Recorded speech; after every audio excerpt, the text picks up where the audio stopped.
ہم دوسروں کو ان کے کردار پر نہیں اپنی ضروریات کے معیار پر پرکھتے ہیں، اسی لیے ضرورت بدل جانے پر رویے بھی بدل جاتے ہیں۔ خوبصورتی کا دار و مدار انسان کی خوبصورتی پر نہیں، بلکہ حقیقی خوبصورتی یہ ہے کہ انسان کی عقل، اس کا دل اور سب سے بڑھ کر اس کی روح خوبصورت ہو۔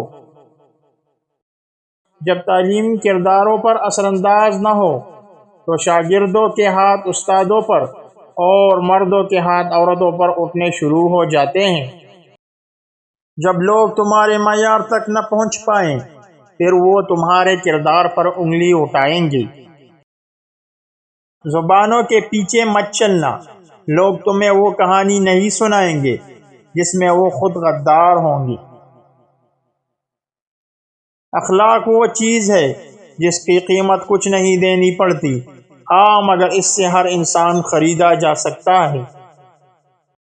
اس شخص کی بات زیادہ پر اثر ہوتی ہے جس کے پاس نصیحت کے لیے خوبصورت الفاظ کے بجائے خوبصورت کردار ہوتا ہے۔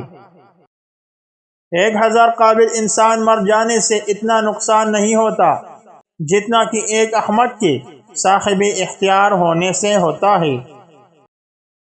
آپ کا کردار آپ کی سب سے قیمتی ملکیت ہے۔ آپ واقعی کسی اور چیز کے مالک نہیں ہو سکتے۔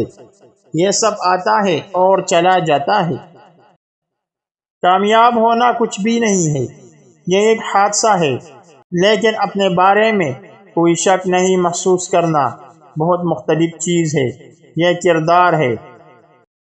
لوگ تجربے کے ذریعے ترقی کرتے ہیں اگر وہ ایمانداری اور حوصلے سے زندگی کا سامنا کرے۔ اسی طرح کردار کی تعمیر ہوتی ہے۔